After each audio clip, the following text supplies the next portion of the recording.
अक्सर सरकारी स्कूलों का जिक्र आते ही आपके जहन में एक तस्वीर बनती होगी। बदहाल भवन, शिक्षक विहीन स्कूल, स्कूल में पढ़ाई को छोड़कर सब कुछ, इस तरीके की तस्वीर बनती है, धारणाएं बनती है पालकों के मन में और लोग निजी स्कूलों की तरफ रुख कर लेते हैं।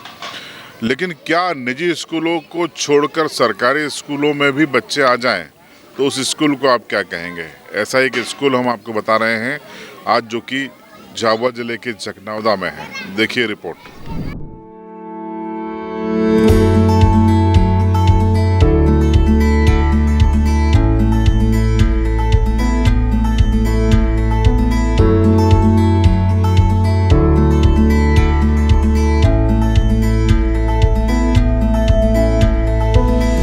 ये है मध्य प्रदेश के झाबुआ के जखनौदा का प्राइमरी स्कूल।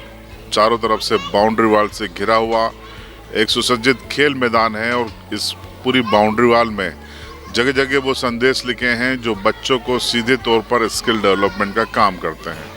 यहाँ पर एक शानदार रसोई घर है जहाँ पर नियम के अनुसार, मेनू के अनुसार मिड डे मील दिया जाता है और शायद ये मिड डे मील जिले के किसी अन्य स्कूलों में भी नहीं मिलता होगा। तो ये तस्वीरें बताती हैं कि इस स्कूल में कुछ तो है। इसके अलावा यहाँ पर स्मार्ट क्लासेस हैं जो कि कंप्यूटर के जरिए संचालित होती हैं।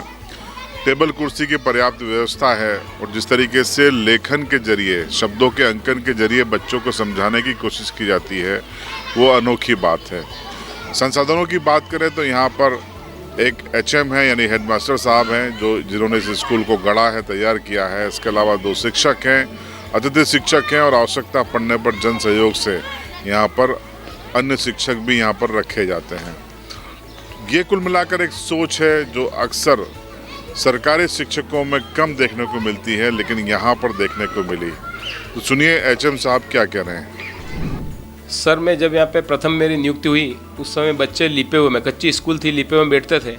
तो मेरी पहला जो वेतन मुझे 1600 रुपये मिला था, उससे मैं जिस कक्षा तीसरी में पढ़ाता था उस कमरे का मैंने फर्श लगवाया। उसके बाद उसको देख के ग्राम पंचायत जखनौदा द्वारा सभी कमरों में कक्ष लगवाया गया।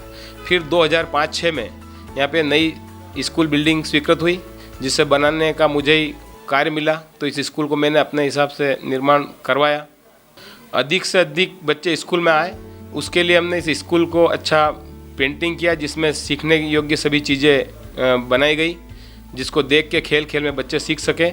साथ ही पालकों से निरंतर संपर्क किया और उसकी बदौलत आज बच्चे यहाँ पे निरंतर इस स्कूल में रेगुलर प्रतिदिन बच्चे आते हैं। शासन के द्वारा जो राशि हमें कंटीजेंसी के रूप में मिलती थी, उससे हम जितना कर सकते थे उतना हमने किया। लेकिन फिर बाद में हमारे काम को देख के गांव के लोगों के द्वारा भी यहाँ पे बहुत सहयोग प्राप्त हुआ है, जिससे फर्नीचर और खेल कूद के सामान, LED और सबसे बड़ी विशेषता यह कि इस स्कूल में नर्सरी कक्षा संचालित है। नर्सरी कक्षा के लिए यहाँ पे कमरा नहीं था, तो लोगों ने आगे आकर दान दिया और एक कमरा जन सहयोग से निर्मित हुआ। उसके बाद आज यहाँ नर्सरी कक्षा संचालित है। साथ ही उसमें जो पढ़ाने वाले शिक्षक हैं वो भी जन सहयोग से उनका वेतन मिलता है। नर्सरी स्कूल में बच्चों को सभी चीज़ों का परिचय और थोड़ा थोड़ा सीखने का अभ्यास कराया जाता है। अच्छा, उसमें क्या है, जैसे जो एक इस स्कूल नर्सरी कक्षा की ये विशेषता है कि स्कूल की दीवारों पे, जैसे पुराने ज़माने में हम घोट के लिखते थे, तो दीवारों पे हमने अक्षर खुदवा दिए हैं। उन अक्षरों पे बच्चा घोटता है और घोटने के बाद बोर्ड लगे हुए हैं, जो छात्र बोर्ड। तो छात्र उस घोटने के बाद उस बोर्ड पे उसको लिखता है और इससे वो जल्दी सीख जाता है। साथ ही नर्सरी कक्षा में एक सीखने का कोना बनाया गया है, जिसमें सीखने के लिए कई चीज़ें हैं जिनको देख करके, छू करके, उसका प्रैक्टिकल प्रयोग करके और बच्चा जल्दी से जल्दी सीखते हैं। जैसा कि हमारे स्कूल का ध्येय वाक्य है, निरंतर प्रगति, शिक्षा, सृजन और सद्भाव। उसी के अनुरूप यहाँ पे जिस चीज़ की कमी पड़ती गई, दानदाता आगे आते गए। अभी भी हमारे गांव के सेठ जसकंठ जी कोठारी की पत्नी की स्मृति में उन्होंने एक LED TV दी है और जखनौदा के पूर्व उप सरपंच प्रदीप जी पालरेचा ने अपनी माँ की स्मृति में एक TV दी है। उससे हम स्मार्ट क्लास का संचालन कर रहे हैं और वो बच्चों को बहुत अच्छी लगती है। बच्चे उससे रुचि से सीखते हैं। एक स्कूल जो है उसमें पर्याप्त सुविधा होनी चाहिए जिससे बच्चे का मन लगा रहे, क्योंकि बच्चा लगातार उपस्थित जब ही रहेगा जब उसका मनोरंजन होता रहेगा। तो इसीलिए हमने बच्चों को संगीत सिखाने के लिए ढोलक जो कि जन सहयोग से प्राप्त है, हारमोनियम जन सहयोग प्राप्त हैं।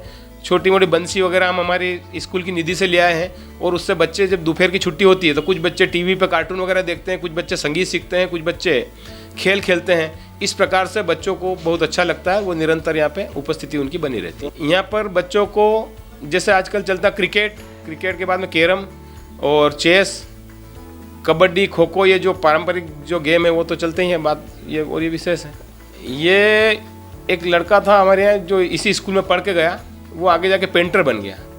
तो उसको हमने बुलाया और उसने बहुत ही मतलब यहाँ कम दाम पर ये यहाँ पे पेंटिंग की और हमारी स्कूल बच्चों के सीखने के योग्य बन गई। प्रतिवर्ष यहाँ पे प्राइवेट स्कूल से बच्चे आते हैं और एक विशेषता ये है कि जो भी बच्चा यहाँ पे पहली में भर्ती होता है तो वो 5वीं पास करने के बाद ही इस स्कूल से मतलब दाखला लेके यहाँ से जाता है। बीच में स्कूल छोड़ने का विचार अभी तक किसी ने नहीं किया। ये 8 साल का हमारा मतलब रिकॉर्ड है। इस स्कूल में एक तो बच्चों को खेलने के लिए कबड्डी की मेटी, जिससे उनको लगे नहीं और अच्छा खेल सीख सके, साथ ही एक स्मार्ट बोर्ड और 2 सेट कंप्यूटर के, जिससे बच्चों को और मतलब कंप्यूटर हम ढंग से सिखा सकें। तो इसके लिए अभी कुछ समय पहले कलेक्टर मैडम का यहाँ पे दौरा था, उनको भी ये स्कूल बहुत अच्छा लगा और उन्होंने ये सभी चीज़ें देने का आश्वासन दिया है। आपको जान के हैरानी होगी कि जखनौदा और उसके आसपास में कई प्राइवेट स्कूलें हैं। जाहिर सी बात है कि प्राइवेट स्कूलों में बच्चों को इसलिए डाला जाता है क्योंकि सरकारी स्कूलों की शिक्षा पर और वहाँ के वातावरण पर पालकों को भरोसा नहीं होता। लेकिन यहाँ पर उल्टा हो रहा है। कई पेरेंट्स ऐसे हैं जिन्होंने निजी स्कूलों से बच्चों को निकाल कर जखनौदा की इस प्राथमिक स्कूल में डाला है और उनके प्रदर्शन से बच्चे भी खुश हैं और साथ ही साथ जो उनके पेरेंट्स से पालक है वो भी खुश हैं। सुनिए बच्चे और पेरेंट्स क्या कह रहे हैं। जी, मेरे 2 बालक हैं जो कि प्राइवेट स्कूल में अध्ययन कर रहे थे, लेकिन वहाँ की जो शिक्षा है उसका स्तर इस स्कूल शासकीय उत्कृष्ट बालक प्राथमिक विद्यालय की तुलना में थोड़ा सा अलग था। और यहाँ पर जैसे कि हमने प्राइवेट स्कूल में सर्व सुविधा देखकर और इंग्लिश मीडियम वगैरह देखकर एडमिट किया था, लेकिन यहाँ की सुविधाएं देखकर हमने फिर सोचा कि इस स्कूल में भी प्राइवेट स्कूल जैसी सर्व सुविधा युक्त स्कूल है, तो उसको देखकर हमने यहाँ एडमिट करवाया। उसके बाद में हमने 1 साल के बाद देखा तो दोनों बच्चों में काफ़ी इम्प्रूव्ड है और इम्प्रूवमेंट के साथ साथ अन्य गतिविधियों में भी वो आगे हैं। यहाँ की जो सुविधा वगैरह है बच्चों को काफ़ी सूट करती है और मेरा जो बालक है जिसको मैंने यहाँ पे जब से डाला है, एडमिशन करवाया है, तब से उसका ब्रेन जो देखा है मैंने काफ़ी शानदार है और अच्छा पढ़ता है वो। बच्चों को खेलने के लिए ग्राउंड भी अच्छा है यहाँ पे और झूला है, कैरम वगैरह है जहाँ पे कार्टून वगैरह दिखाते हैं। बच्चों को काफ़ी अच्छा लगता है कार्टून देखना, तो वो अधिकतर स्कूल में रहना पसंद करता है यहीं पे। सर मेरा बच्चा पहले तो प्राइवेट स्कूल में था, उसके बाद में सर यहाँ की सुविधा और यहाँ का जो देख रखाव बच्चे के बारे में जो देखा, फिर वहाँ से मैंने इस बच्चे को यहाँ सरकारी में डाला। सरकारी में डालने के बाद में अब मुझे लग रहा है कि मतलब मेरा बच्चा और कुछ टैलेंट हो गया, पहले से मतलब लाख गुना टैलेंट है। तो एक कहावत है कि जहाँ चाह वहाँ राह। अगर आपने चाह लिया तो आप राह खुद बना लेंगे। यहाँ पर जिस प्रकार से प्राथमिक स्कूल में स्कूल को बेहतर करने की यहाँ के हेडमास्टर साहब जोशी जी ने ठानी, तो वो उन्होंने करके दिखा दिया। इसके लिए उनको जन सहयोग की ज़रूरत पड़ी, तो उन्होंने जनता से भी सहयोग लिया और लोग खुद यहाँ इस स्कूल में आते हैं, विजिट करते हैं और जब तस्वीरें देखते हैं तो वे स्वेच्छा से सहयोग करने को तैयार हो जाते हैं। तो क्या यही चाह अन्य स्कूलों की ओर से भी दिखाई जाएगी? इस वीडियो को देखिए और आपकी राय कमेंट बॉक्स में ज़रूर बताइए। चैनल पर नए हों तो सब्सक्राइब कीजिए और बेल आइकन दबाइए।